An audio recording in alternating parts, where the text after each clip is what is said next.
All right, let's do it live on a Reaction Monday edition of the program. Merely Bo, the Great Z. We got our first snow today, buddy. How about that? Fall foliage meets ice. Great. And snow looks beautiful. Fantastic. Beautiful. Fantastic. Well, Miss K had to drive back from. oh yeah, I saw York her yesterday. The great. She's a great documentarian, and I saw that she was canceled, and I was worried about her. Oh yeah, she had to drive back. She rented a car. She drove back. We were quite delayed in our return. Was she just like, I can see the writing on the wall. I got to get. Oh yeah, I told her. I said, get in the car. You're not gonna get home otherwise. Yeah, get in a car. Go. So that's what she did, and she made it back. Yeah. God bless her. I felt for her on that. That stinks, man. It was tough. Honestly, it was better than she was at Newark. Uh-huh. So that's a tough drive too. That's Pennsylvania Turnpike through the mountains. Not very fun. Not exciting. Yeah. Well, no, and it's the Pennsylvania folks. They'll go pedal to the metal no matter what the driving conditions are. They will. That's the way that goes. Yes, had a great meal Saturday night though. It looked like it. It really was. We did the show on Friday and we said we're winning this game. And we should have won this game. They traded away their best corner. They traded away their two best defensive players. They attempted 11 passes in this game. Justin Fields completed 6, including one to us, which was his 7th. They threw for 42 net yards, and they had a 42-yard screen pass late in this game. In fact, they could not complete what I would call the forward pass in this game. As Rich Cimini has detailed, this is a game that has never been lost before. Go ahead for the people. Give them the details on it. It was if your team has allows fewer than 175 yards and doesn't turn the football over on offense, right? You allow fewer than 175 yards on defense, don't turn the football over on offense. Those teams were 225-0 since 1950. I'm going to get it exactly for you, but I believe you have it. It feels right. I'd like it to be. It would make me happy. Yeah, I mean, it was basically in modern football what happened yesterday had never happened. It was since 1950 that it had happened. And, I mean, who's even keeping track of things like this in 1950? Here it is. How unlikely was it? Since 1950, teams have been 225-0 when holding opponents to 175 yards or fewer. Right. You nailed it. And not turning the ball over. Got it. You nailed it. First team to lose in that span ever. So, you had 2 return touchdowns. You had... even with all of it, you have opportunity in the fourth quarter to steal it, and you can't. And so, yeah, I don't know. It's tough. Brother, we lost a game in which Justin Fields completed a grand total of two passes all day beyond the line of scrimmage, and those 2 completions went for, wait for it, 7 yards. He attempted 5 passes. That's crazy. All day beyond the line of scrimmage. 5. And he threw 1 interception to Ronnie Hickman and completed 2 for 7 yards. And we lost. We lost that game. That's a game that we lost to the New York Jets. We lost it in large part once again due to special teams. Mm-hmm. Not in large part. I mean, they had 14. There were other things that you could have had other things, but just subtract 14 though. Like all you had to do, all you want out of special teams is neutral. That's what we've been saying forever. Just try to be neutral. And if don't you even want win it to be a plus, it'd be great if it was. Yeah, but just neutral. But we'll take would be neutral. Nice. We'll take neutral. Yes. You give up. You score. You go 95 yards. Score. Give up a kick return touchdown. Then you go 3 and out. You punt it. Punt return touchdown. At that point, they had 3 yards of offense. They had 14 points, or maybe 2 yards of offense. I think it was 3 plays, 2 yards of offense. Yeah, I think I heard you guys mention that on the broadcast. Not a single first down. They didn't have a first down for a while in this game. Yeah, and we lost. This is one that was as inexplicable and as difficult to digest for everybody. For those there doing it. For those watching it, for those at home consuming it, whether it be on TV or the radio, this is up there. I mean, this is in the pantheon of insane Browns losses because those stats we gave about Justin Fields, there's no way that you lose this game. You look around the league, and I was just kind of looking this because it feels like, man, this happened to us a lot. There have been 7 punts blocked league-wide. There have been 9 punt return touchdowns allowed league-wide, higher than I would have thought. Yeah. 3 kick return touchdowns allowed league-wide. So 19 of those, what I would call catastrophic special teams plays. 19. There are 32 teams in the league. Mm-hmm. We have 4 of them. We've had a punt blocked against Baltimore. We've had a punt return touchdown in this game, as well as a punt return touchdown by Detroit. And we had a kick return touchdown in this game as well. So 4 of the 19 of those plays in the league have come from the Cleveland Browns, which we're not good enough on offense to overcome those things. Oh, no. No, because unfortunately we're not a great offense either. I thought that there were some things to like in terms of, got Jerry Jeudy going. First which time was in a good while. to see. Yeah, and we've had him going, and he got going a little bit. Yeah, that was good. You capitalized on their turnover. You turned that right into 7 points. That sudden you take the shot down the field, and Dillon kind of underthrows it, but in a good way for Jeudy to go get it. That was good. Still really no room to run for Quinshon Judkins, which is, I'm sure, frustrating for him. Still not very good on third downs. There are a lot of things that were very similar. The play call on 4th and 1, that felt just like just a bizarre sequence for us. Malachi Corley, nice weapon when we hand him the football. Yeah. And probably should have had a touchdown on the one where we had that kind of like throwback over to him where airmailed it. Yeah. If he just completes, which isn't a hard throw. There's no pressure. There's nobody between them. That could be a touchdown or at least a chunk. That was going to be a big one. This is tough. It's demoralizing, and forward the Browns go. I'm a little surprised as we sit here that it's going to be exactly this. We're going forward and no changes whatsoever. Yeah. But yeah, this was a tough one. And what's hard about it is, from a defensive perspective, and we can get down to the end of the game, the lack of discipline, unfortunately, the holding penalty on a pat. No way Justin Fields is ever going to throw that ball. No. And the double coverage. Just and then a gift. The jump off sides on 4th and 5 when it's impossible. Everybody in the world knows they're not going to run a play. Like, they are not going to snap the ball. No, they haven't let him throw the football. No. In a quarter. They told you. They're not doing it. They're not going for it. The previous play they told you. They told you on 3rd and 11, 3rd and goal from the 11 when they ran a designed quarterback run. Right. He was not going to be throwing the football in any type of meaningful situation. So you knew that it just lack of discipline. We had 10 penalties.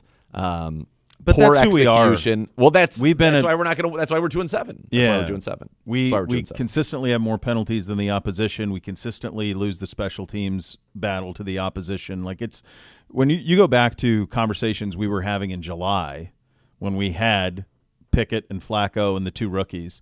And we talked about, I remember using the phrase a tough needle to thread to get victories that way. But that needle to thread was going to be we were going to play elite defense. We needed to be even on special teams, and we needed to grind out wins by controlling the ball with Quinshon Judkins and play action off in it and not turning it over. Yep. And we didn't turn it over, by the way. No, we didn't. No. But that has not But the mattered. rest of it. Here's the thing. I'm going to give you their possessions in the first 3 quarters. And here's the thing. At the end, could you say, the defense gave up, 10 points in the 4th quarter and couldn't get off the field, and we did at the end of the game and all of that. And yes, that is true. But at the end of the day, being realistic, your defense gave up what? 13 points? 13 points. 13 points, yeah. They went 3 and out, 2 yards. 3 and out, 6 yards. 1 play interception. Then they go 11 plays, 64 yards, and get a field goal. So that was in the second quarter. 3 plays, negative 12 yards, punt. 3 plays, negative 3 yards, punt. 3 plays, 7 yards, punt. So through the first 3 quarters, they have 1 drive that nets them 8 yards. 1 drive that nets them 8 yards, and it produces 3 points. The game should be over by then. Gotta be over. It should be a blowout. It should be an absolute blowout and beating. Of their first 1, 2, 3, 4, 5, 6, 7 possessions, 6 were 3 and out or less because one was a 1-play interception. Yep. And the other netted them a field goal. Mm-hmm. That game needs to be over in the third quarter. That needed to be like one of those afternoon window games, whereas one team's in the 40s, 35, and the other team is not in that area code. Mm-hmm. So it's just there's a lot of bad to go around, unfortunately. And, the Browns are just not a good football team. This is as bad a loss. Not from an improbability standpoint, even though we just heard it's a 1 out of 226. Right. One in the history Because the one that we sport. lost to the Jets, that second where we're up. The Flacco one. That is more inexplicable in this moment. This was just a whole slew of bad things that ended up in a culmination of. Yeah. I mean, the way we lost was, I don't even know what the right word. I don't want to. There are a lot of words coming to my mind that I don't want to say, but just the jump off sides on that 4th and 5 just kind of was symbolic of a great many ills. You probably weren't going to win anyway. No, but you had a chance. And the holding call, it's 3rd and forever, and you hold on. And Devin played so great. He stayed home. Yeah. He did a lot of good things. Made a lot of, and did it have anything to do with the play? No, they were not throwing that ball. They were not throwing that ball. He could have been running nobody within 20 yards. I don't think they would have thrown it. I think the instruction to Justin Fields was, you're running no matter what, bud. Don't put this ball in the air. And we held it, and so you got to throw the flag. And so then it's like, oh, my God. My guess is they said you're going to roll out. If they fall down. Right. I think you're right. Yeah. And there's not a defender within 20 yards of somebody, you can throw them the ball. Otherwise, you're going to run to the right and you're going to slide. Yeah. Inbounds no matter what. Yeah, which Brees Hall did actually very he did wisely on one play and then not as wisely on another play. Yeah, I mean, he ended up with 83 yards. We had 70 plays to their 47. We had 278 yards to their 169. He ended up with 83. How much was on the last drop? I mean, all of it. They had the one where they ran it 7 plays in a row. Right. And then the screenplay. Right. And by the way, Carson Schwarzenegger's helmet got ripped off on that play, which is, I'm not sure that was. He played his ass off. He's a stud. He played his rear end off. He's a stud. Yeah, he is. He's going to be the defensive rookie of the year, justifiably so. Yeah. Yeah, it's tough. I mean, it's a defensive effort that goes, without the rewards of it. And I think the thing offensively, what's hard is we're not seeing enough signs of life.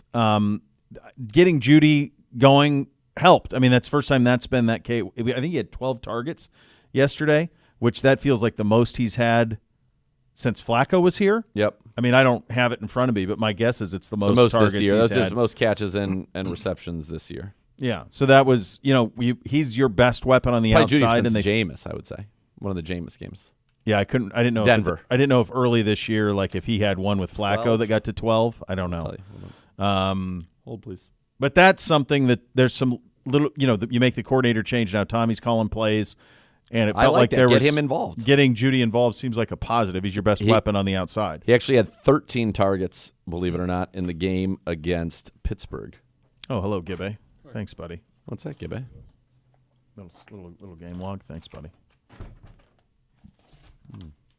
I think we had it. Yeah. All right. Double it up. Let's go. 4 sacks. Will McDonald. They had 3 on the season. They had 11 as a team we on talked the about that season. Friday. 11 in 8 games. Yep. And they had what, 6? 5? I mean, he had 5 on his own. He had 4. 4 on his own. The other guy had 1. Yeah, we had 6 for 47. 6 of them for loss of 47. They had 11. 11.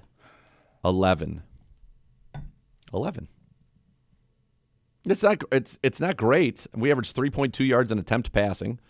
They averaged 3 yards an attempt. They just threw it a third as many times as we did.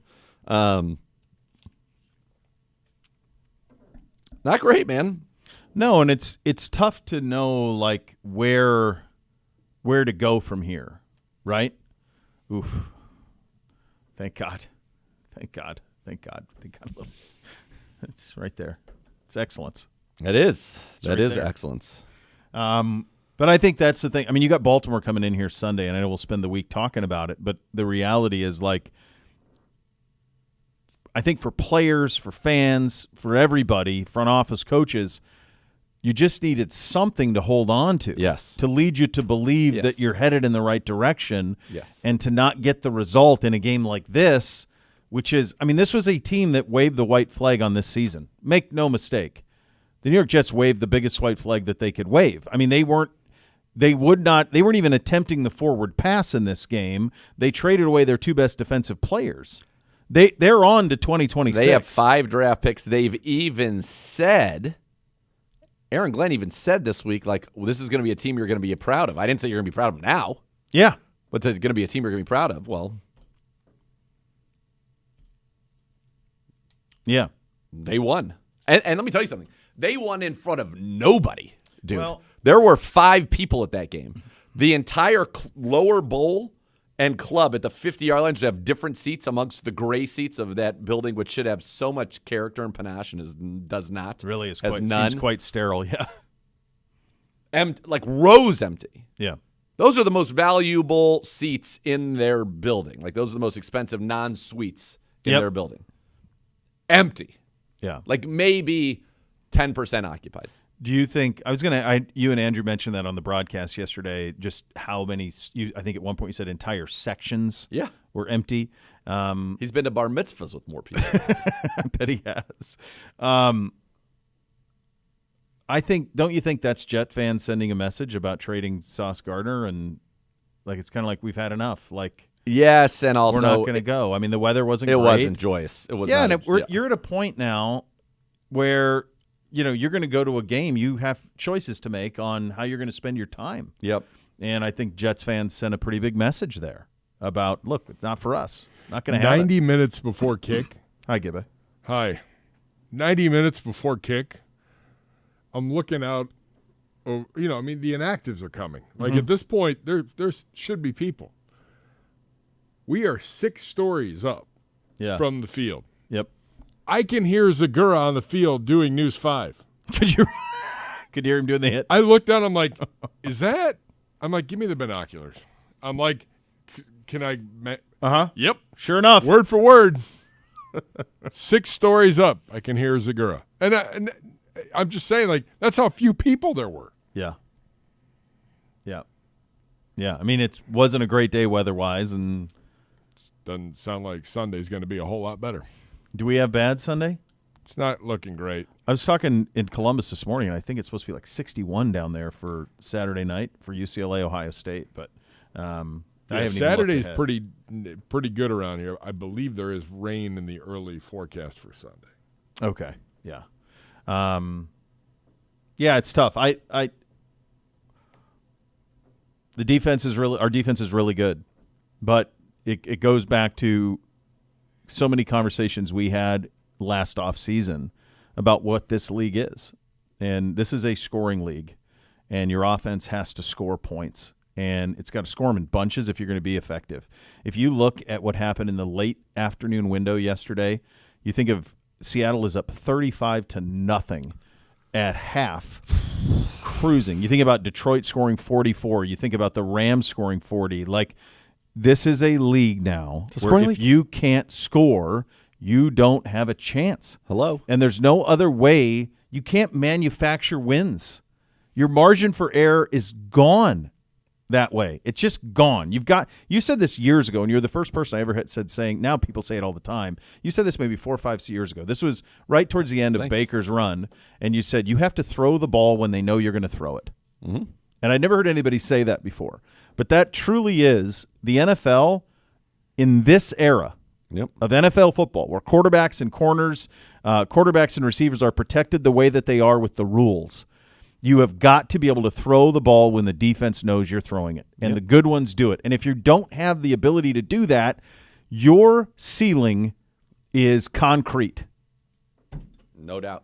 No doubt. There's a cap on you. There's no question. It's a scoring league. Yeah, it is. It's all about scoring. It's all about scoring. It's all about weapons. It's what it's all about. Now, you can say, well, Nathan, what about the Cincinnati Bengals? They're a historic anomaly right now. Oh, my God. Well, you saw the stat from they're them. They're as crazy 4. as our stat from 1950. They had the one last week where, like, teams that had scored over 38 and lost in back-to-back games, you got to go back to 1960. For the Giants, yeah. And they're 1-4 in those games, I think, over the last 3 years, and the rest of the league is 87-6. Yes. Which means that's a pretty good – I'll take my shots. It's the blackjack analogy that you get. If you're sitting on 11, you double down. Yep, Sometimes you don't win, but it doesn't mean your process isn't right. Correct. And that's what it is. If you score a ton of points, if you score, you can win. You can win. That's right. It's kind of that simple. And we really struggle to score. We struggle to protect. We struggle to run it. It's certainly. Here's the thing that too. You know that offense is a problem, so then everything else has to be perfect, and defense has been pretty close to it. I mean, the last two, the Devon and then the play with the offsides are brutal. But outside of that, the defense has given you chances. Special teams was a disaster yesterday. It's tough. It is such a difficult. It's difficult. It is a very difficult thing, And the Browns. We're past the trade deadline. And that's another reason to me why it needs to be back, like, not this week, maybe next week even. I agree. I think, and then teams know, like, you're out.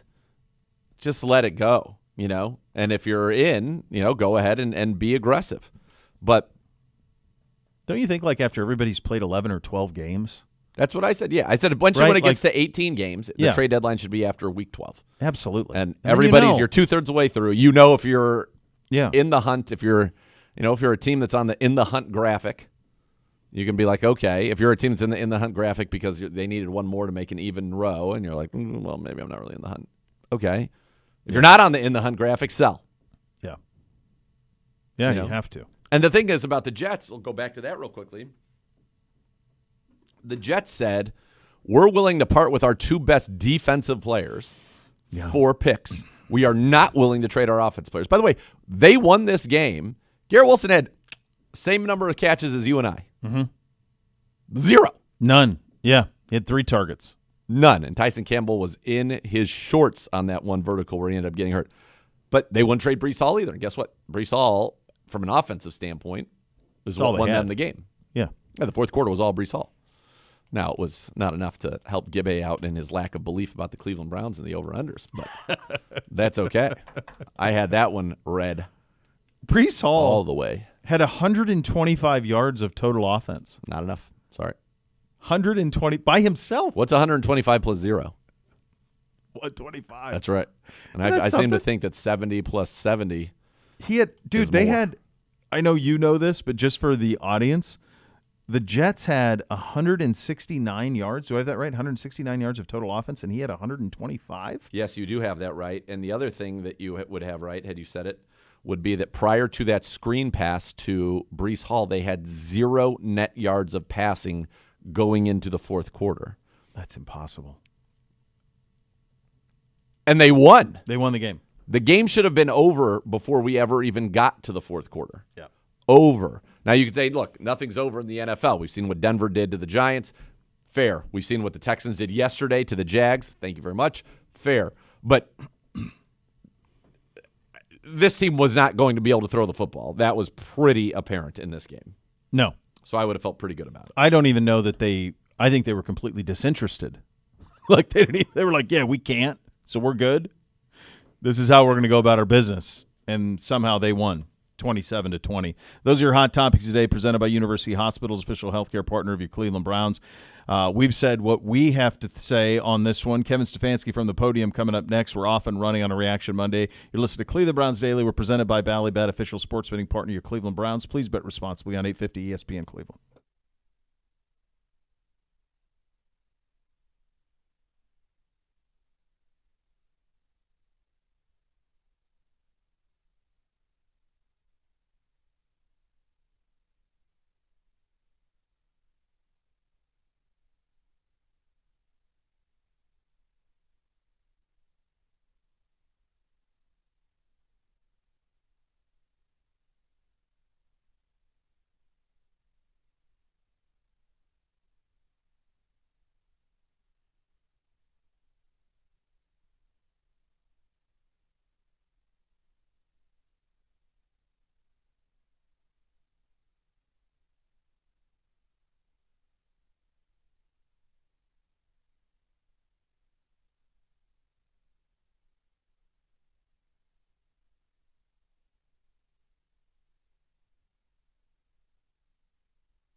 Visit clevelandbrowns.com/Sugardale and vote now for which Northeast Ohio high school marching band you'd like to see perform at halftime of our game against the Titans on Sunday the 7th. It's March to Midfield, presented by Sugardale and Meyer. Time now to head to the podium, presented by Vivid Seats. Vivid Seats, purchase your official fan experience package today for the ultimate game day. Here's your head coach, Kevin Stefanski. Obviously frustrated, disappointed on that result yesterday, and we're spending time right now watching it with the players and trying to learn from that. And hard to win on the road, and certainly hard when you do some of the things we did in that ball game. But we're committed to this thing, and we'll just find ways to get better in all areas, and we'll go from there. Big division game at our place this week. With that, I'll take any questions. Kevin, just wondering about the fact that news just came down that Brian Daboll got let go. Just wondering, I know you know Brian, and I know how you felt like when it happened to Brian Callahan. My question is then, how do you feel about it? And also, these guys are coaching rookie quarterbacks. It can be a tough gig, right? Yeah, obviously, I have a personal relationship with a lot of guys, Mary Kay, in this league, so you don't like to see that for them. So I'll, keep those type of things between us. But yeah, it's, you always feel for anybody out there who's going through that type of thing. Okay, thank you. Hey, Kevin, it feels like a loss like yesterday's could, be tougher to get over than some. So how do you get everybody to bounce back, especially sitting at 2-7? Yeah, they're all hard to swallow, Scott. It's it's this business. So you never get used to it, and it stings. Having said that, you have to turn around and get right back at it. So that's what we'll do. We got to quickly learn from it, and then, like I said, you guys move forward to a division game at our place. And when you go back and look at those 2 kick returns for touchdowns, what stands out, and then what changes can you make to special teams? Because it's happened before. Yeah, obviously, not good enough. We can be way, way better than that. Some of these big ones, you got to get the guy on the ground and limit, what could be a bad return for you, but get him on the ground for a gain of 20 or whatever it is. So frustrating for those balls to go the other way on us, and we'll look at them and learn from them and understand how we can be better in a technique sense. And then we'll look at how we can move our guys around to make sure we got guys in the right spots, and like we always do. But yeah, that's tough to win on the road, tough to win a football game, giving up those 2 returns. Thanks. Kevin, I'm going to ask you about those returns too. How do you stay confident in Bubba Ventrone when it has been a problem all year? Yeah, listen, I have a ton of faith in Bubba. I have a ton of faith in our special teams. We have to be better. That's the case. There are ways that we can try to be better, but it's definitely we'll continue to coach our guys hard. We'll continue to give them the techniques to use, but I trust our guys. I trust that we'll get back to work. You have to make changes on those coverage units? I think throughout the game, Jeff, and throughout the season, you're always making changes with guys, and depending on who's available to you in a given game. So we'll always look at those things. Right. Thank you. Yeah, Kevin, just what progress have you seen from Dylan start 1 to start 5?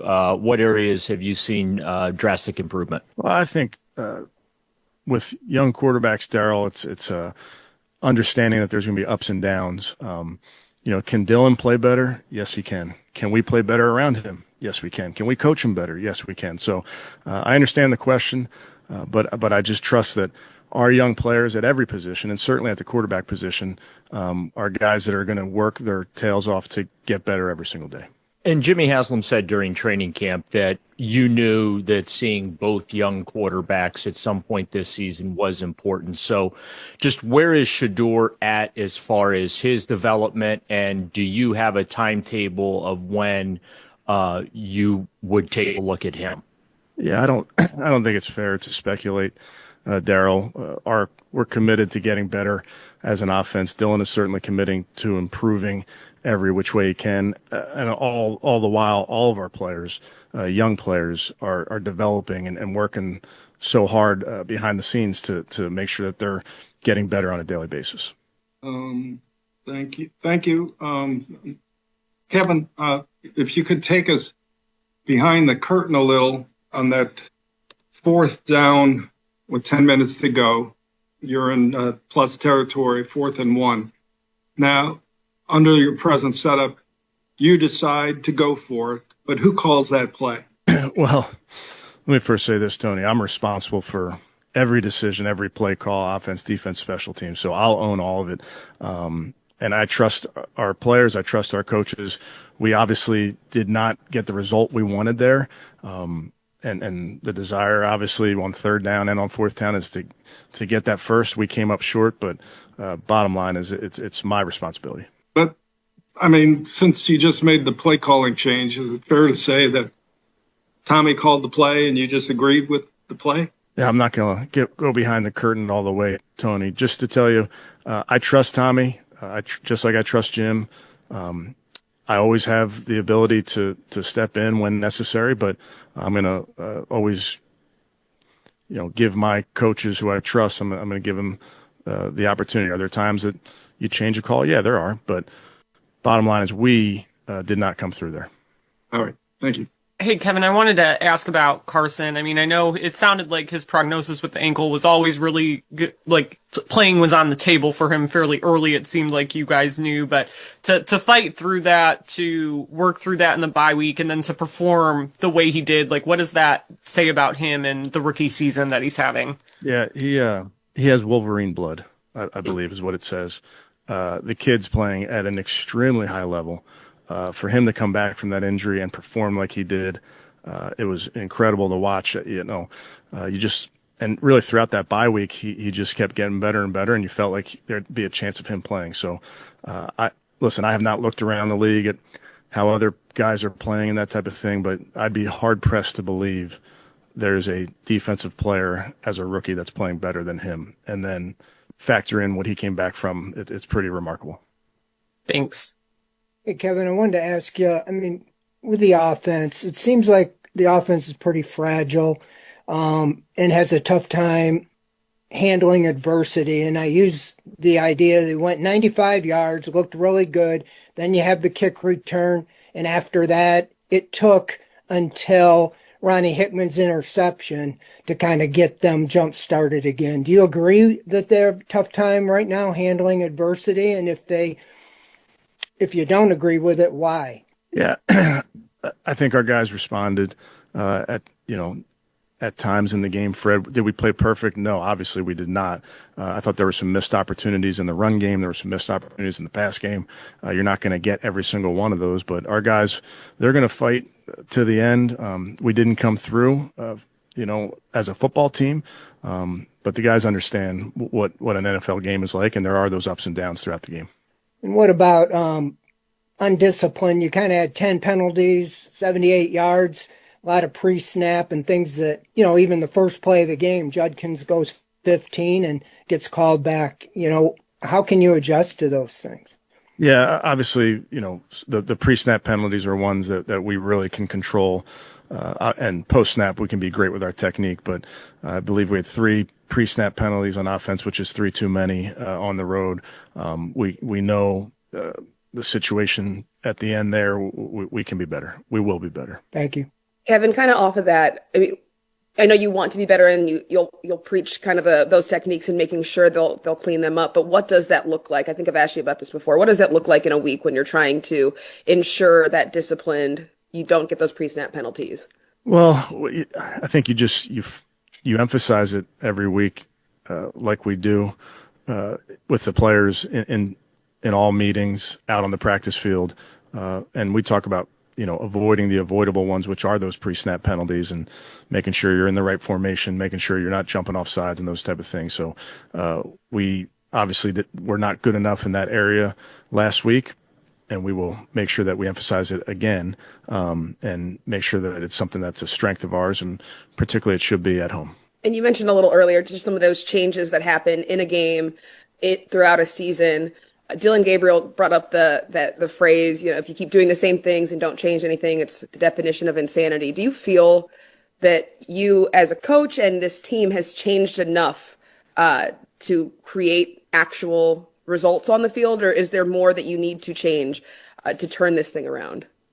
Yeah, bottom line, Cam, is we need to play better football on all three sides of the ball, and we're going to start doing that this week at home, division opponent.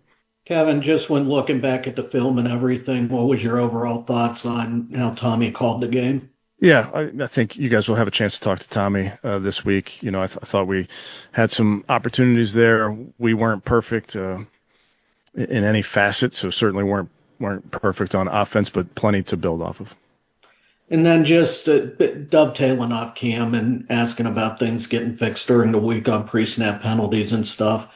When you guys have the officials in for practices during the week, can you ramp that up with maybe them calling things a little bit closer than what they might normally do in terms of maybe preventing that? Yeah, I'm comfortable with how we structure that part of practice. It's a point of emphasis for our football team, and it will continue to be a point of emphasis. Okay, thanks. Kevin, going back to the 4th and 1, what should have happened there, or what went wrong that you weren't able to execute? Yeah, obviously, first thing I'd tell you, Scott, is you give them credit. They did a good job, good defensive call versus what we were doing. Tried to get into a different formation and go quickly, but they did a nice job. And then going back to Carson, there was one pretty big play where he wound up without a helmet on. Should that have been a penalty on that screen for a touchdown? Or what did you see when you looked at that? Yeah. Listen, they made a good play call. We got to try to get that guy on the ground no matter what.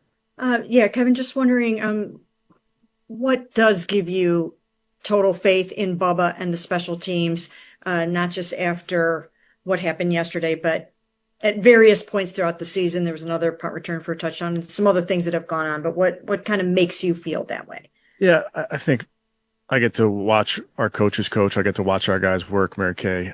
We need to improve. We understand that. Those two returns yesterday are really disappointing, and our guys understand, everybody's role that we play in this thing. So we'll get it fixed. Okay. Can you hear me? Yep. My weekly question: would Deshaun Watson be cleared to practice this week? Yeah, I'm not sure if that's what we're doing. Okay. And this was your first game this year, not calling plays. Did you do anything differently from last year when you were in this position? No. Obviously my role is to make sure everybody's in position to succeed, and I'll continue to look for ways to do that. Yeah, Kevin, I wanted to ask you about that 4th and 4. Cam getting called off sides there. On TV, it looked like you were yelling the situation not to jump.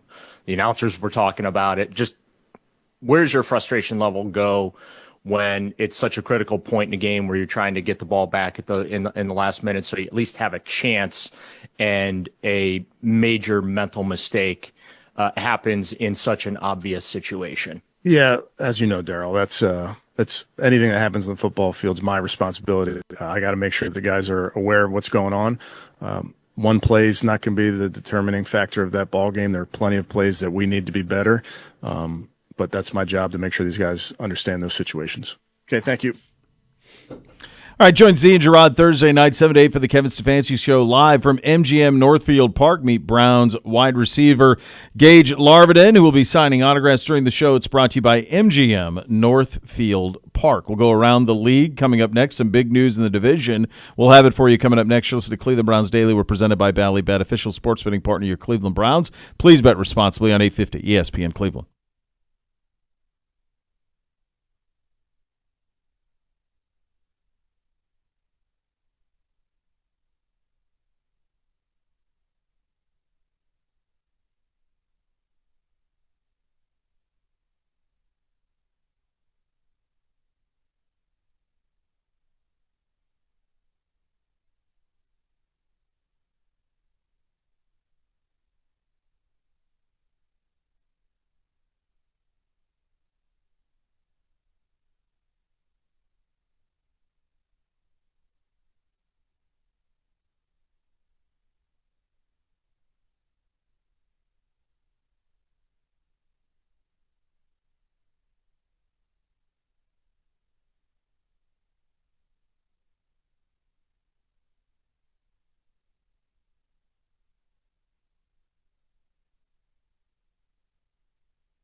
Car, truck, or motorcycle accident caused injury. Call the injury lawyers at 1-800-ELK Ohio for a free case review. Elk & Elk's proud partner of your Cleveland Browns. Busy little Monday here in the league. Another coach firing, this one in New York.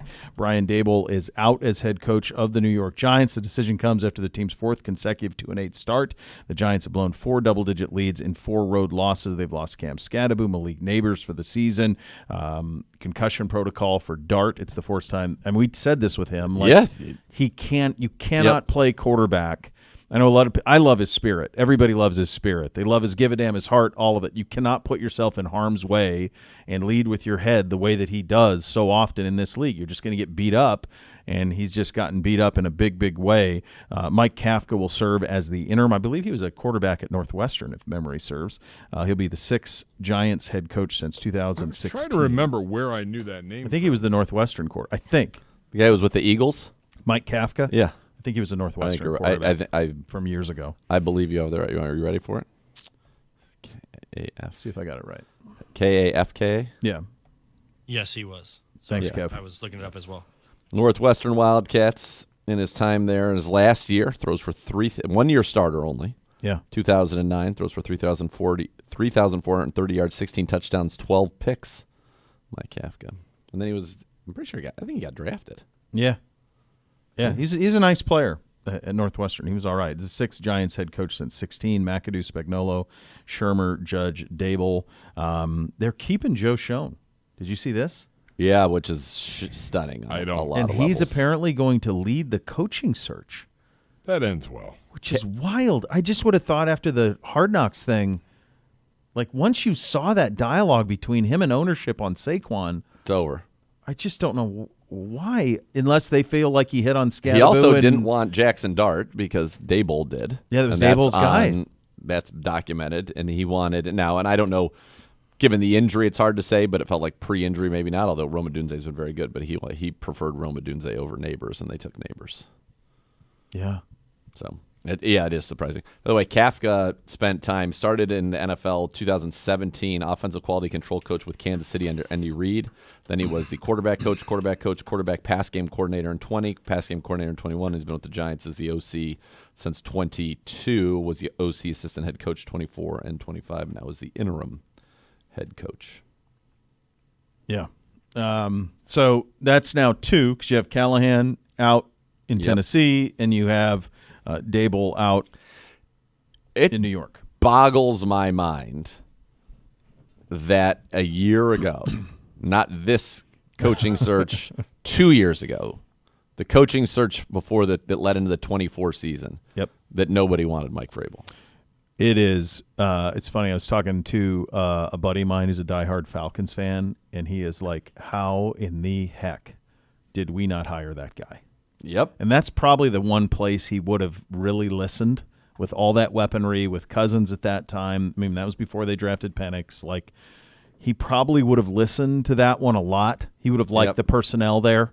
I mean, what he is doing in New England, he's got one of the odds-on favorites for the MVP in his second year. They still don't really have that many weapons offensively. Yesterday they were pretty electric without Kayshon Boutte, and they're just winning. He's standing there going NFC South champs. Did you see this? They swept the NFC South. Because they swept the NFC South champs. Yeah. Jeez.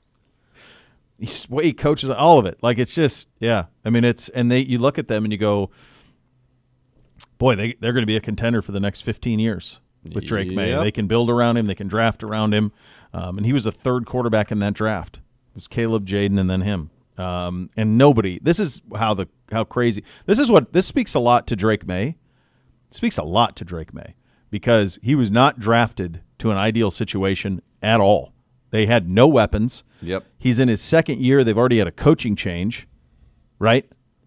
And they don't have an abundanza of weapons now, in the words of you. An abundance. They don't. And yet he's playing lights out and they look great. That tells you to me that tells me he's special. He is special to do that. Yeah, to kind of weather that. He's done things this season that only Patrick Mahomes did at that age when he won the MVP. Yeah. So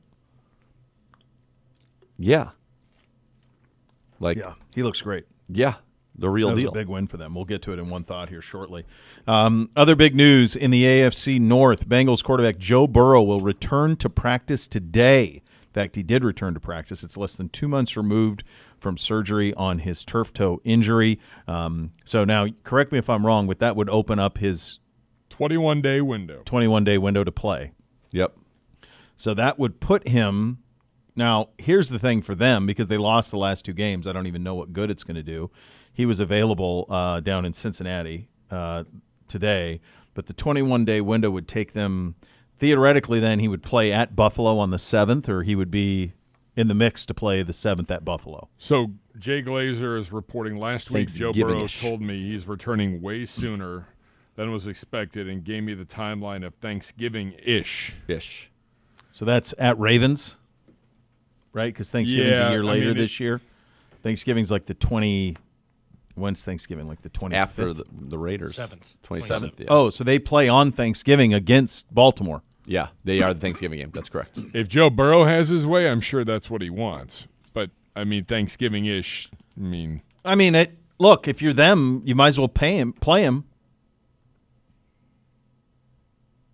You know, why not? Yeah. Why not play him? Like, even if they're in it or not, he's 28 years old. He'll be 29 on December 10th. They're going to be in it because – Can they be? So they're 3-6. Ravens are 4-5. Do you know how great? Can you imagine if they don't blow those 2 games to the Jets and the Bears? They're in the catbird seat in the division. They would be 5-4. They'd be 5-4 with the Steelers, getting Burrow back. 2 games they should have won. All right, Bengals go. Their schedule is they have a big one next week at Pittsburgh. Mm-hmm. Home Patriots, at Ravens, at Bills, home Ravens. I mean, they could lose the next 5 games. Easy. Yeah, so even with him, they could lose the next 5. Yeah, I mean, even if they had won those 2 games, they were still in a pretty. But they would have had a chance. Yeah. So the Steelers, who are not great, home Bengals, at Bears, home Bills, at Ravens, home Dolphins, at Lions, and then they get the Ravens in the final week. Yeah, Ravens are.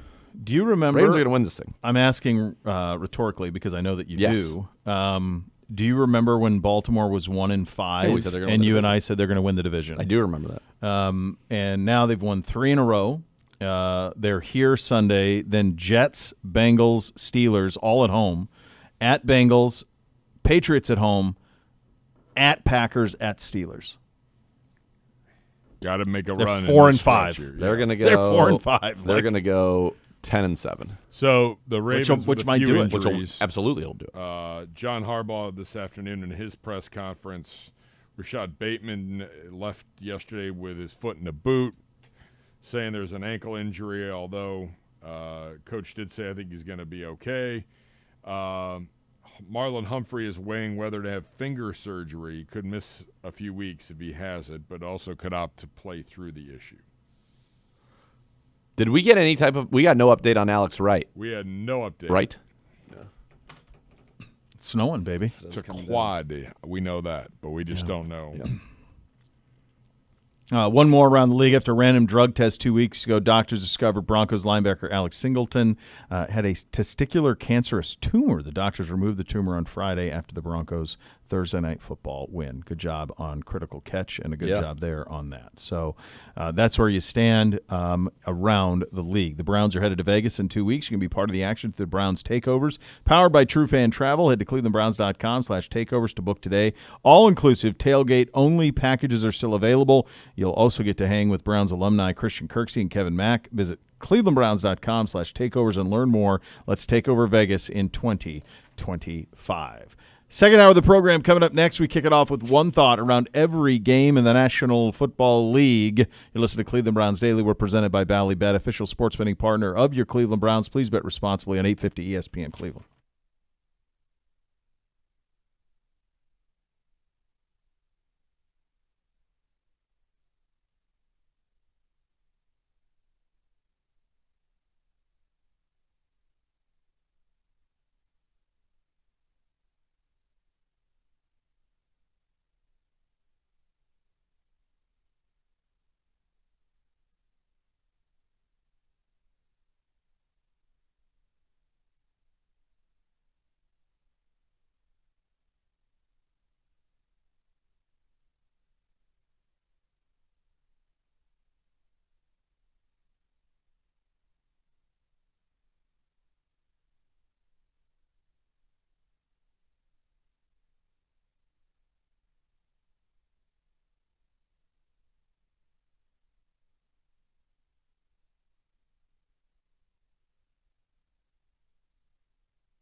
Add more fun to your fandom with the Ballybet Sportsbook app. Download today, get 50 back in bonus bets. You place your first wager of 10 or more. Ballybet, official sports betting partner of your Cleveland Browns. Time for one thought around every NFL game from this past weekend. Hello, Gibby. Hi. How are you? We're here. That's right. That's right. That's right, I'm buddy. not sitting on a plane. Boy, it's Always a positive. Gibbe and I did that, and Gibbe and I were on one plane. It was me and Gibbe in two seats, right next to just each other. stacked up. Yeah. How late were you guys? There was good news though. The seat in front of us was just one person for two seats, which was good for them. Good for them, though. Wonderful for them. That works out quite well. I was invited up there, but I wouldn't leave Gibbe. Yeah, that's good. Would you guys want me to have leave each you, other's Gibbe? back. You could have. We had fun though. I appreciate it. I don't. we had fun. Wait, where was the extra seat on the way? So Gibbe, Yep. me, Couple of tall drinks of water, you two. and then Siciliano had his own row right He had in his front of whole us. right in front of us. I was like, "What is going on here?" Yeah. Dude. So That's crazy. So we have to be at the airport at a certain time, check in, all that stuff. And I'm like, I got to pick up. Siciliano had a rental car, so I'm like, hey, I'll just pick you up at the rental car place, and that way you're not trying to coordinate and everything. And I'm timing it up, and he's like, don't we have to be there soon? I go, yep, we're gonna get there right before we need to be there. Oh That's yeah, right. yeah, yeah. That's I a good take story. a page out of Nathaniel's book on that. Yep. Especially when it comes to our travel. Yep. So we get through. We're sitting on. So you check in, and then you sit on a bus, and the bus takes you out to the tarmac because they can't bring the plane in because the plane's too big. I missed those days where it was just like the plane would pull up and it would be a jailbreak to the cars. It is. Those So days were fun. I'm sitting on the bus, and normally you're just on the bus for a couple minutes, and then you start moving, because they don't want to wait till the bus is full. They constantly shuttling run you. a shuttle when they get to like 15 people or so. Okay. So it's me, Siciliano, Dom. I'm already on the plane like Somehow like a Zagura has good beat guy. me onto the plane. Unprecedented. has by never the way. happened First in time SWAT. in history. All of a sudden, like there's a couple players on our bus, and all three players get up and they're like, "All right, we'll see you guys later." We're like, "Wait a minute, where are you guys going?" And they're like, "Oh, we got a text. We're delayed." And I'm like, "Oh hell no! I am not going to the plane. No. I'm not sitting on that plane." I walked off of the plane. So, Fair enough. we get the road. text message a little bit after, and this is where I'm trying to coordinate. I'm like, hey, can we leave? Because I'm like, I'm just coming back here to the facility. We'll watch college football on multiple TVs in the cafe, and then because it's only going to be about an hour and change. So we're doing that. I'm like, can people get off the plane? Because now at this point, Mr. Zagura has figured out that he is going to be stuck on that plane otherwise. And he's like, get me off of the plane. I go, they're sending a bus right now. Get me out of here. Now, So I walked off. I stood in the cold most till of that our bus department stayed on the plane. came. Yeah. Oof. I did not. Not, There were a good 5 people that got off with me, at least. yeah. That's it. Everybody that was on that bus was like, nope, not a chance. So we came back here and we went into the field house. We had a catch. How long were you delayed? We had a catch for at least an hour. Oh my gosh! So they just sat there for. We left And then we got 4 back on the hours. plane and we sat there. So we left. We left 4 hours later than we were supposed to. So I'm supposed to meet my cousin Krista and her husband Adam and their daughter Elise, and I'd even brought like a little gift to give to Elise. Yeah. The first time I was going to meet her, didn't get to do that. Like we got in, I went straight into Manhattan, and we just made our dinner. Barely at made the 8 o'clock reservation. for an 8 o'clock reservation. For I 8 got o'clock. to the hotel after we loaded in at the stadium about 10 to 9. Wow. And then we ended up, after the game yesterday, sitting on the tarmac on the runway for 2 hours. Jeez. 2 more hours. Long time. We took That off one was after brutal Chargers because Steelers there were had no started. TVs in the seats. Nope. You're just sitting there staring at the back of a seat for 2 hours. And the And all you wanna do internet's is a go little home. hit or miss. And then at one point they had texted something like, "We're gonna move, but then we're just gonna sit there for a while." And 30 minutes ago, we haven't moved yet. And I guess I had my earbuds in because I was like watching something. And I'm like, "I thought they said we were gonna move." And like everybody turns around and gives like, "That was actually pretty loud." I was like, "You said that pretty loud." I'm like, well, I thought we were gonna move. Thought we were moving. Yeah, I thought we were moving. How about that? So, real quick, if anybody's going into New York, if high recommendation for the restaurant Corima, Corima. So we've been watching that Knife Edge show, right? And so we're like, let's try a Michelin star restaurant. So we found that place and went in, and they had like a 12-course tasting menu, which was like $125. Like it wasn't. Boy, that's theft. That's great. Yeah, it wasn't. That's crazy. really reasonable, man. It was awesome. Like the food was amazing. It was amazing. Like the first three were like little bites that came out in like cool presentations, but the best one was the collar. It was Bronzino collar.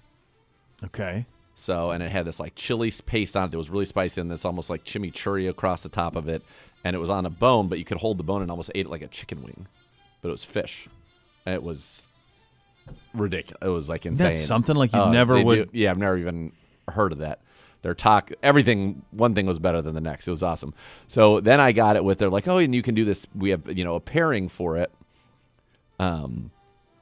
They are like, you can do, we have one pairing that's got like some wine, it's got some sake, it's got some this, some that. And it just sounded odd to me. Yeah. And then like we have this other one where it's kind of like a taste of Mexico. And you can taste all these different kind of like Mexican liqueurs. So like I've heard of mezcal, I've heard of tequila. They had like 8 different ones that I'd never even heard of that are just interesting. Some like mezcal can only be from, kind of like champagne can only be from a certain place. So there's these different names for them. One of them tasted like banana, which was nuts, and it was so good. But I thought it meant that you were going to get kind of like they were going to put together like cocktails. Oh no, it was just like 7 shots of like liquor with the thing. Now I was just like, what? Am I going to taste anything? After that. So it was obviously they were very minor pours, but right. And you sipped it. It wasn't like you were taking shots. Yeah. But that's basically what it was. It was like going to have the same effect. All room temperature. Interesting. None on the rocks. Wolf. I don't know. And it was supposed to complement the food. The smoke of this mezcal is supposed to go with this thing, and they blah blah. The food was incredible. Like it was highly recommended. I would just not recommend that particular pairing. Like if you want to get a glass of mezcal, get that, and then if you want a glass of wine later, get that on your own. But very reasonable price. The guy who was who served us, we sat at the bar. It was awesome. And then every dish was amazing. But one thing I have to call out because it was they had a potatoes dish that was like the best potatoes I ever had in my life.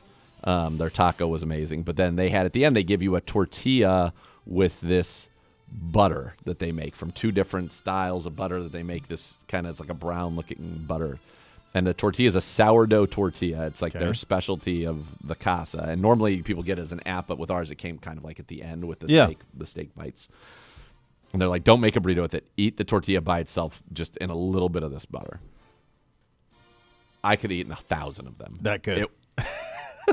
I don't even get it. The texture, the mouthfeel, the taste, the flavor of it. It was sublime. So that was very cool. That was a very fun experience. So if you haven't done one of those, and not necessarily at a Michelin star, I mean, that's its own separate thing. But like if you ever at a place that is of that level, and there are quite a bit of them, and if there are, and you can make it work, the chef course, that is such a cool experience. Oh yeah, every time we've done it, Aim and I, every time I've loved it. Yeah, it's such a cool experience versus just dinner. Because it takes they a put long it together. time. They put it together. Everything's with purpose. Yes. If you get one with wine pairing or cocktail pairing, whatever, I'd recommend that, not just a liquor pairing. Maybe not the liquor pairing, but I've never had one of those that was a waste of time. They've all been great. Yeah. Every single one of them. Yeah, very cool. Yeah, very That's cool. awesome. So that was fun. Good job. So we enjoyed that.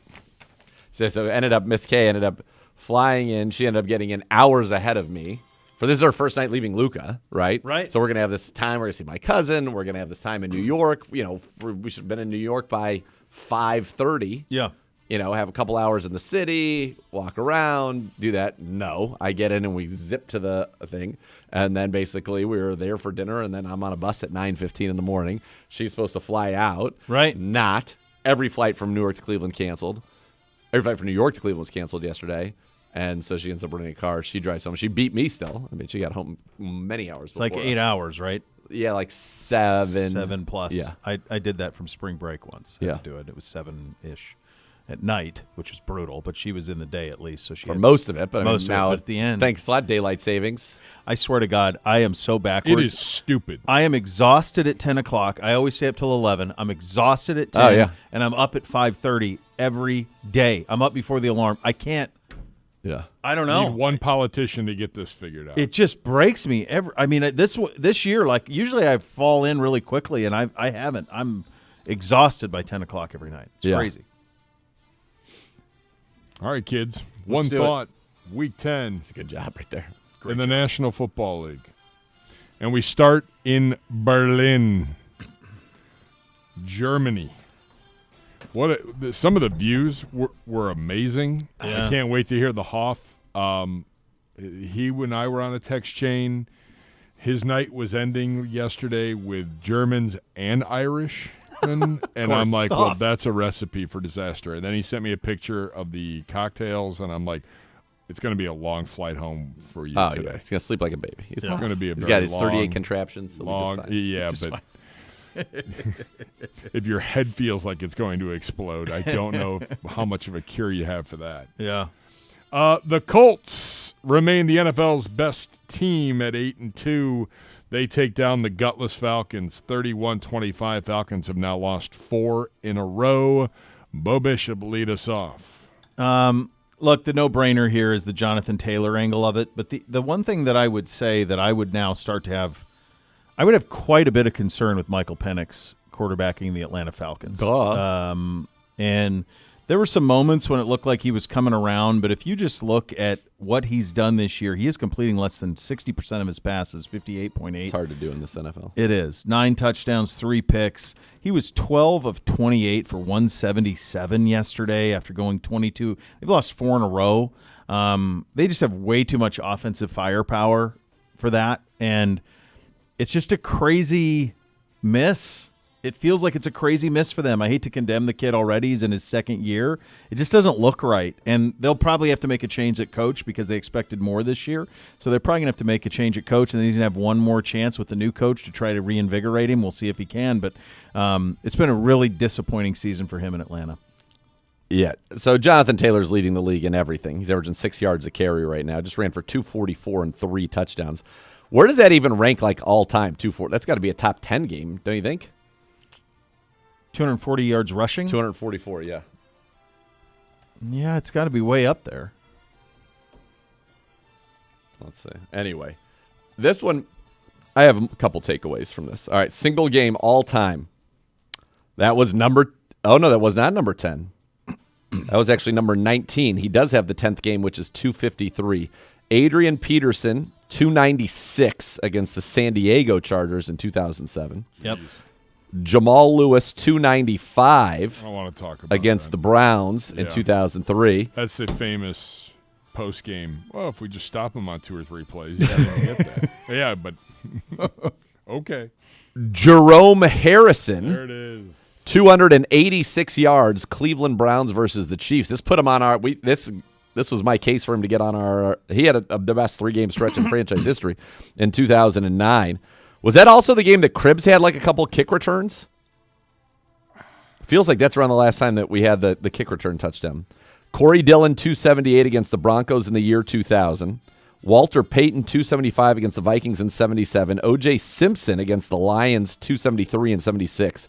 Sean Alexander, 266, November the 11th, 2001 against the Raiders. My guess, that feels like that was like was that Monday night game when he went nuts? Jamal Charles, I remember this was a fantasy playoff game, 259 against the Denver Broncos in 2010. So the top 8 all happened in 2010 or before. And then you get number 9, Saquon Barkley last year, 255 against the Rams in November. And then you get Jonathan Taylor against the Jags January 3rd, 2021, 253.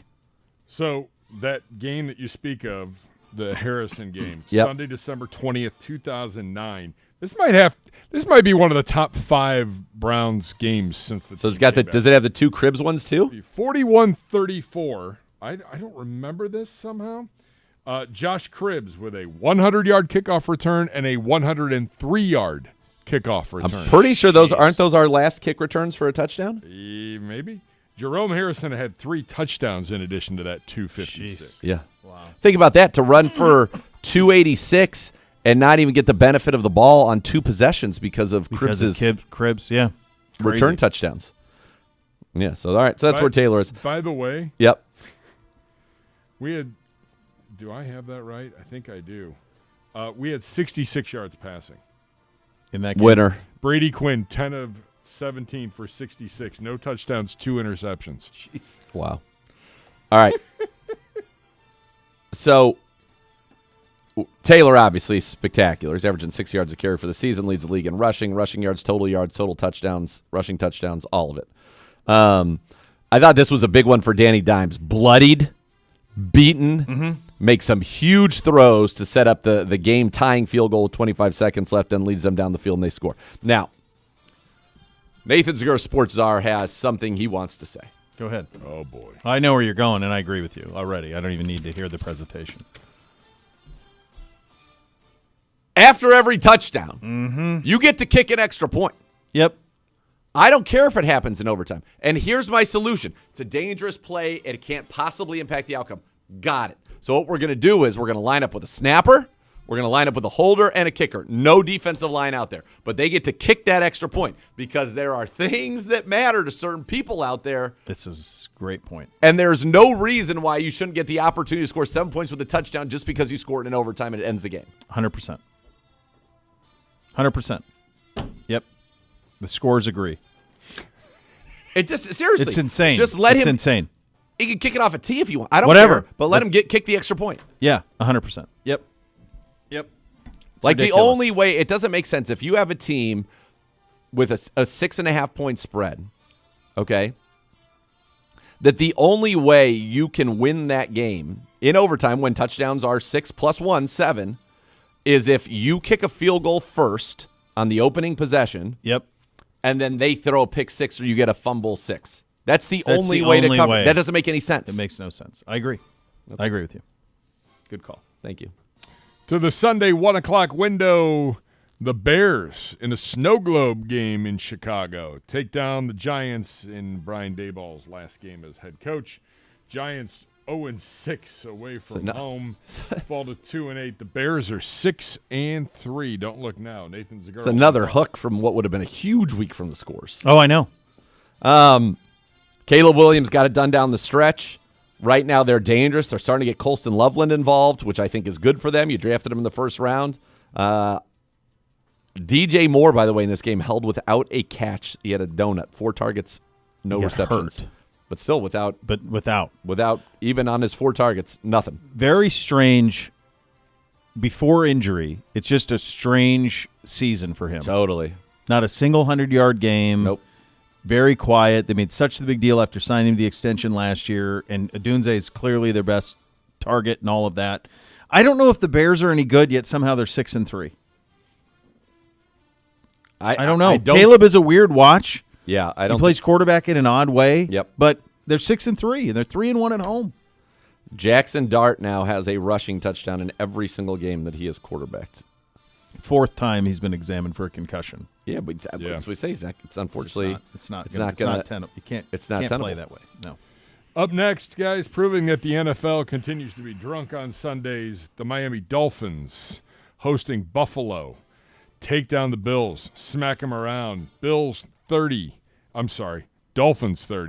Bills 13. The Dolphins now 3-7. I don't know what's going on in Buffalo. Bo Bishop, one thought. So I was nervous about this one when we did it in the scores because Miami, after us, they kind of changed their processes offensively, and they were pretty good after losing to us. But I thought Buffalo, you just beat Kansas City at home. Like, go handle your business. It's a division game. It's a division game. You should have the attention. Yeah. This isn't a trap game. And it was a beatdown, an absolute beatdown. And to see Mike McDaniel in his car, like trolling a Bills bar in South Florida was an incredible job out of him. What a comeback for Mike McDaniel. It's great. He's won 2 in a row now.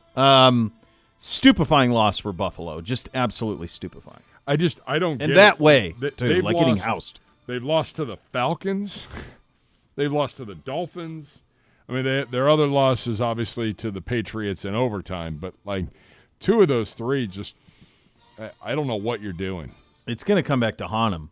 At some point, yeah. They don't have a go-to playmaker in the passing game. Josh Allen has to do everything himself, and at some point – Did you see the play on 3rd and 16? Of course I did.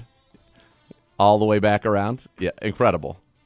It was incredible. Nuts. Tua was efficient in this one. Achane is he's a weapon of weapons. Yep. So the story came out that Buffalo wanted Jalen Waddle. Did you see this? I did. And the sticking point was they were offering a 27 first-round pick, and Miami said, no, it's got to be a 26 first-round pick. And they were unwilling to do that. I think if I were Miami, I would have wanted it in 27. Same. That's when that draft's going to be nuts. Same. So instead, does not happen, and Waddle goes for 84 yards and a touchdown, and the Dolphins win. And Jalen Waddle would look pretty good on that team right now. Yeah. So to me, that's weird. If I was the Bills, I would rather give up my 26 where you think you're going for the Super Bowl, right? Like, yeah. I don't know. I wonder why. I'm curious as to why that was. 27 has some real talent in it. Yeah. Not that they're going to be near it, but I don't know. Up next, guys, just in time to play the Cleveland Browns this coming Sunday, the Ravens, probably the hottest team in the National Football League. They've won 3 in a row. They are within a game of first place Pittsburgh in the AFC North. The Ravens struggled early, but take down the Vikings. 27-19, the final score. Minnesota now 4-5 on the football season. Nathan Zagura won. Ravens' offense is not clicking right now. For whatever reason, it's not clicking right now. They kicked at one point 4 straight field goals. This is a game where they won the turnover battle 3-0. Yeah. That should be a boat racing for a team of their caliber. Lamar Jackson has thrown for more than 225 yards in just one game this year. Here's the one that's crazier to me. Lamar Jackson has rushed for more than 50 yards in a game one time this year. He's rushed for 15 or fewer in 2 games. He has been under 40 yards rushing this year in 5 of his 7 games. He has but 1 rushing touchdown. And you're saying it's still like decent numbers.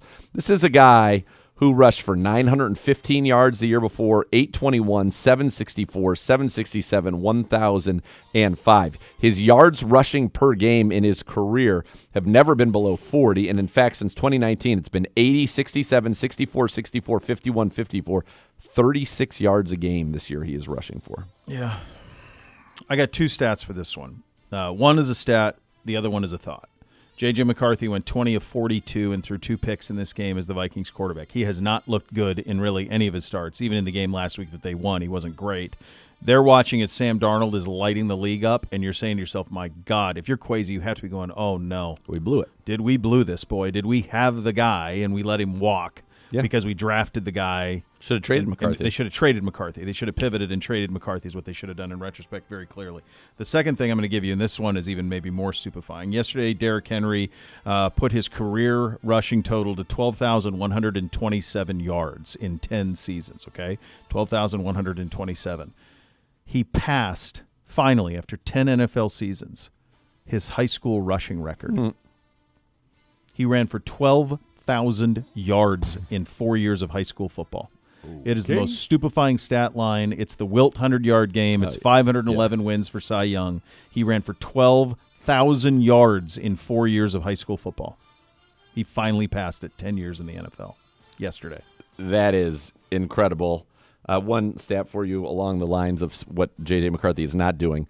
Justin Jefferson and Jordan Addison in this game combined for 23 targets, 7 catches for 72 yards. Yeesh. 23 targets. They're good. Jeez. Justin Jefferson's a pretty good player. They're good. Those guys are all right. Kind of. Hey, somebody asked, where would you rank Jeremiah Smith NFL receivers right now if you put him on an NFL roster? Who would you absolutely say is better than him? Jamar Chase. Kev says nobody. Chase, Jefferson were the 2 that I said immediately. And I'm not sure that he's not better. He's physically better than them. But I don't we just, until let's say you see it. But So the only the only 4 people, and correct me if I'm missing somebody, and I wrote down Chase, Jay Jettas, and he's very different than this next one, but Amon-Ra St. Brown is just as productive gets year in and year out, and so he's a first-team All-Pro. Yeah. And then Puka Nacua. Puka Nacua is as productive as it gets. Yeah, JSN's been great this year. JSN this year for sure. Oh, but I don't know JSN's been number 1 this year. Yeah, but I don't know that I mean, he should be right there. Right there. Yeah. Up next, how about those New England Patriots? 8-2 on the season, 5-0 away from Foxborough. They go into Tampa. Patriots 28, Tampa Bay 23. Buccaneers 6-3. Injury bug continuing to bite Tampa Bay. Bo Bishop, one thought. Yeah, this was a well-earned New England win. Baker played pretty good, 28-43, 277, 3 scores, no picks. It was. They got a Mech going though, 6 for 115. Like a guy named Mac Hollins, 6 for 106 in New England. That's when you know you got great quarterback. And the guy that we were curious, like, what's going on? Why are they not playing Travion? What took so long? Is he no good? Oh, no, he's quite good. He's quite good. Just fine. He's just fine. 14 for 147 and 2 scores for Travion Henderson. Yeah, this game was really 28-16 with 1:30 to go. Yeah. They got the late touchdown baked to Tez Johnson, who scored twice in this one. New England is just a good, complete football team. Bottom line, that's just what they are. A good, complete football team. Onward we go. The New Orleans Saints got the memo about Bo Bishop's wager with his son. They take down the Carolina Panthers 17-7. Saints probably kicking themselves for winning this. Saints are 2-8. Carolina drops to 5-5. Nathan Zagura. Good for Tyler Shuck, right? Yeah, he played well. Played well in this one. Good for Chris Olave, who's been playing well, and he was a subject of a lot of trade talks. And it's like, all right, well, why would you get rid of him? The real story to me, though, in this one is an epic egg by the Carolina Panthers. Just kind of borderline inexcusable how to lose this game at home when they're trying to be a team of consequence. Good for you. Good for your pocketbook. But just it's kind of a stupefying loss, to be honest with you. I think the Saints look great in those uniums. I don't know if you saw them with the the white white- lids, yeah, with the of course. old school jerseys. They looked really clean. I like that look for them. Rounding out the 1 o'clock window, the Houston Texans beating Jacksonville 36-29 in a matchup between two teams that I have no idea what direction either one of these two are going. I got to say this. So every day I say this, every time we go in and out of break, is presented by Ballybet, official sports betting partner of your Cleveland Browns. Please bet responsibly. This game is a great example of it. Yep. Okay? Houston is a 1.5 point favorite in this game. They're 1.5 point favorite in this game. Jacksonville, I mean, first of all, they're leading the whole game. Were the Jags not the favorites? No, it was Houston. No, that's the one you got in guess the Houston. Scores. It was like I think it was 2.5. Might have been 2.5, 1.5, 2.5. I must have something written like that down wrong. So you're headed from Jacksonville's perspective. They're not going to win the game, but fine. Trevor Lawrence inexplicably waits way too long to throw it. They can't throw it in the middle field, so he's trying to throw it to the edge. Houston is giving him the middle of the field and guarding the edges. He throws a pick six that goes from 30-29 Texans to 36-29 Texans. From a win for you, if you were betting responsibly on Jacksonville, to a loss for you on a play that has nothing to do with anything. Yeah. So this one moved a lot. So it did close at Jags minus 1.5. It closed at. Yeah, it was when we picked. It was the way. other way, and on Thursday it was 2.5. Yep. Okay. And so it went to 1.5. Yeah, and it opened went the at other way. Houston 3. It ended at Jags minus 1.5. Yeah. So if you needed a quarterback, so there were a lot of people though that could have had a middle. Yes, that could have been a middle ski. If you needed a quarterback to win a game, one game, start to finish, is it CJ or Trevor Lawrence right now? Well, and it was Davis Mills playing in this one. Oh, that's right. Yeah. It wasn't even. It was Davis Mills. I don't know what totally Trevor forgot Lawrence about maybe is broken beyond all repair. I think so. He might just be broken, and I don't know what happened. Your boy Brian Thomas. He didn't play. He didn't even play in this game. yeah. But And like Hunter's out. all the things we thought they would be, and yet they're still 5-4 and kind of in it in a bad division, sort of. But man, yeah, he might just be cooked.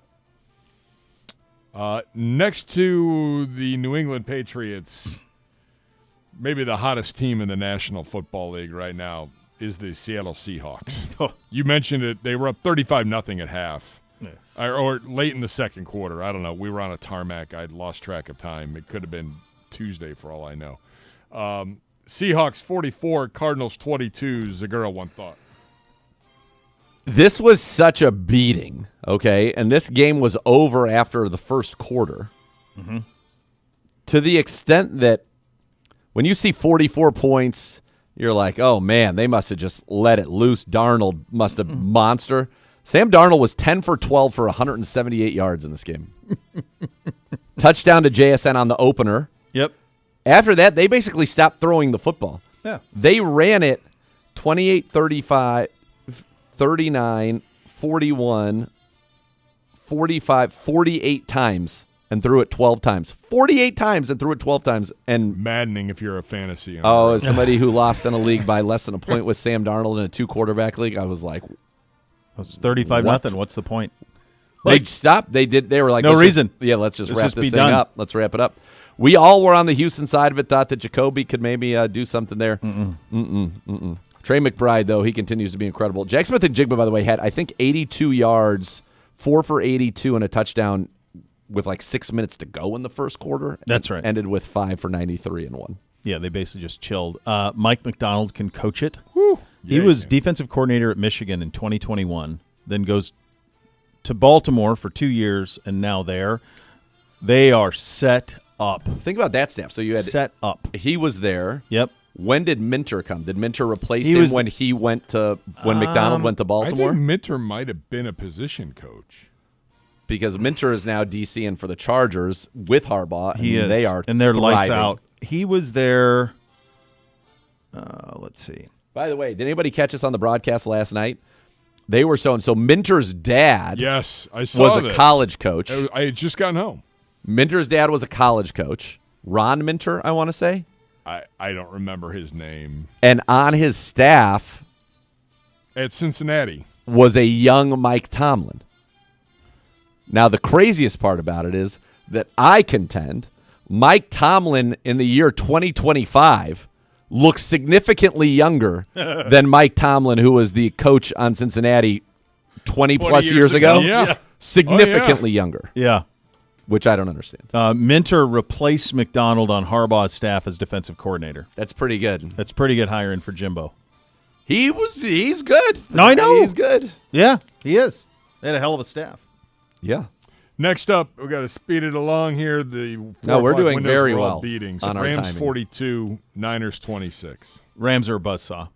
Stafford's unbelievable this year. He's unbelievable. It's him. We were and Drake so worried May. about his back. Yeah, he's good. more than fine.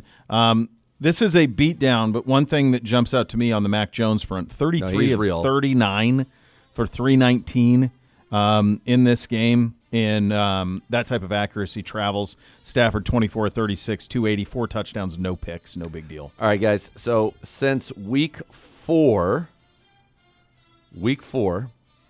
Matt Stafford has thrown 20 touchdowns and no picks. Is that good? I don't know. Is that interesting? Is that good? Last 3 Let me weeks. interest you in that. 4, 4, 5, 1, 3, 3.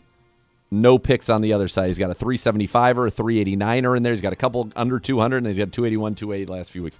He has been spectacular. And one of the things they found, and it really, really had Tom Brady going nuts, is they played a lot of 13 personnel, and they're getting their young tight end Terrence Ferguson involved, who was a second-round pick out of Oregon, who's a kid that can run. He had a 32-yard catch in this one. They're getting Colby Parkinson, Higbee, Ferguson. Those are the three. They've been pretty darn good. Devontae Adams now has 6 touchdowns this year receiving. All of them, he has 9 on the season. He has 6, though, inside the opponent's 5-yard line. He has scored 6 touchdowns in the last 3 games, and I believe all of them, they were saying on the broadcast, all were inside the opponent's 5-yard line. Stud. Brady was actually really good to listen to for some of that game. Yeah. So on the Devontae touchdown, he had pointed that out. He sees Devontae in the slot. He's like, oh, they got a safety on Devontae. He goes, that's where it's going. And boom, Sure that's where enough. it went, touchdown. Yep.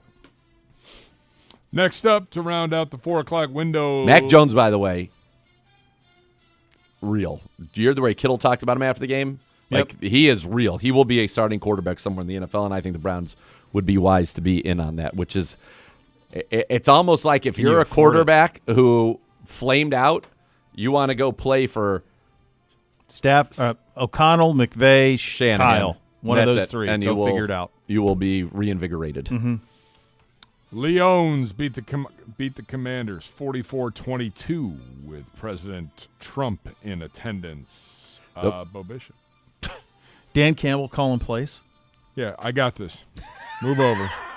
So what did he do? Take it over in the middle of the game? No, I think he did it like Pre-game. from the start. From pregame, yeah. He took it over. They get 15 for 142 from Gibbs, 15 for 71 for Montgomery. Goff goes 25 of 33, 323 touchdowns, no picks. He calls the play to J-Mo, and he fist pumps. He knows he's got it. Yeah. J-Mo does a flip into the end zone. Yeah, that Lions, that was Washington. Really massively disappointing season for them. How Massively. about Trump in the national broadcast booth thinking that they were like the Washington home announcers? He's like, hey, you guys got a great backup quarterback. We like him. He's like, if your quarterback could stay healthy, he'd be something. He's a good young player. Vilma's doing all the 6'7" stuff with him. Yeah. Which was crazy. Great. That was crazy. pretty surreal. Final one of the night on Sunday Night Football. If you waited up, the Chargers take down the Squealers 25-10 at SoFi. Zagura, quickly, one thought. Steelers aren't good. I've said it for a long time. I know that, yes, they beat the Browns, but they're not good. And they have no offense whatsoever. He's not jiving with DK at all. DK looks frustrated. Yep. Very frustrated. And then their D's not great. Chargers are good. Vidal Sassoon, who needs O'Marion Hampton? That's the thing. You could have been rolling with Vidal Sassoon all season. Herbert is doing a yeoman's. Oh, he's incredible. This is, I mean, he should be in the MVP, like the way he's running it, and their offensive line is decimated. No Hampton. It doesn't matter. Tackles? Yeah. Yeah, I mean, they're 7-3, man. Yep. They're handling their business. He got sacked 5 times in this game and shrugged it all off and was just fine. Yeah. We'll get your great clips. It's going to be great call of and the a Monday game. Night Football score. And we got a Monday Night Football. This is so much more to come. Oh, it is. There you go. You're listening to Cleveland Browns Daily. It's presented by Ballybet, official sports betting partner of Cleveland Browns. Please bet responsibly on 850 ESPN Cleveland.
OBM, the preferred provider of copiers and document services for your Cleveland Browns, will tackle any size office at 216-485-2000 or visit ohiobusinessmachines.com.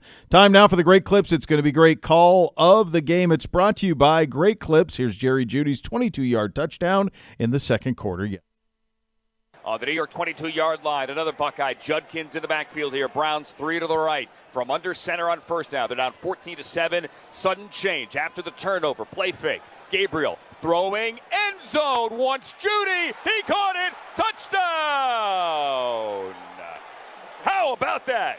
There is your answer. One play, touchdown drive. Gabriel to Jeudy, and we're an extra point away from being tied. I love the aggressiveness, Tommy Reese. First play after a sudden change, get it to the end zone, and in this case, underthrows Jeudy a little bit, but it allows him to come back and make the play. Jerry Jeudy, believe it or not, folks, that is his first receiving touchdown this season, and the first touchdown from Gabriel to a wide receiver since becoming the starting quarterback. Wow. That's pretty wild. Yeah. That is pretty wild. That is a look, there we can't sugarcoat this. We did it for the first hour of the show, but the reality of Jeudy getting back into the game plan, if you're looking to have success in the second half, that's going to be a big part of it, is getting him unlocked, and they at least did that yesterday. Useful, and you went ahead and you kind of picked your eyebrows up there at the second part. I said that, believe it or not, was the first wide receiver touchdown by a Cleveland Brown catching the football since week 2 in Baltimore when Cedric Tillman had a touchdown. Yeah. That's not the modern NFL. No, it's not. What was the Devontae Adams stat you just had? Devontae Adams has 6 receiving touchdowns himself in the last 3 weeks, all from inside the 5-yard line. Yeah. Everybody's doing it. Well, maybe not to that level that Stafford No, and the Rams but are doing it, but yes, people are doing it. People are doing it, and they're having a great time. All right, we got a little Monday Nighter. This one's worth waiting up It's a for, fun one. kids. We go to Green Bay and Lambeau Field. Packers hosting the Eagles. Eagles coming off of the bye week, currently at 6-2. Packers, don't forget, last week lost to Carolina. Yeah. Packers 5-2, and that tie to the Dallas Cowboys. Bo Bishop, lead us off Monday Night Football, Eagles and Packers. It's 2 in a row where I need the Monday Nighter to get to 500 after the 13-2 week from a couple of weeks ago when we were cruising, and then this is kind of what happens, right? So you revert back to the mean a little bit. Weird weekend in the league. Not just like scores-wise, just results-wise, it was really strange. It's just rare. I think Green Bay's really good, and it's just rare that it's less than a field goal for the home team. So I'm going to go the Packers winning this one. I think it's a really good game. I got the Packers winning 27-24. So the fact that the Packers are favored gives me pause, but I like Philly coming off of a bye. I think that they are going to be ready to roll. I got the Eagles outright, 28-24. I agree with you. I think it's going to be a good, fun game. Fun game. Uniform-wise, it'll be fun. Lambeau will be fun at night. Yeah. Always be 30, good. Probably 30. be cold, too. It's going to be a little chilly, maybe a little weather. Yep. Thanks for listening, everybody. We will be back tomorrow. Cleveland Browns Daily. We're presented by Ballybet. As always, official sports betting partner of your Cleveland Browns. Please bet responsibly on 850 ESPN Cleveland.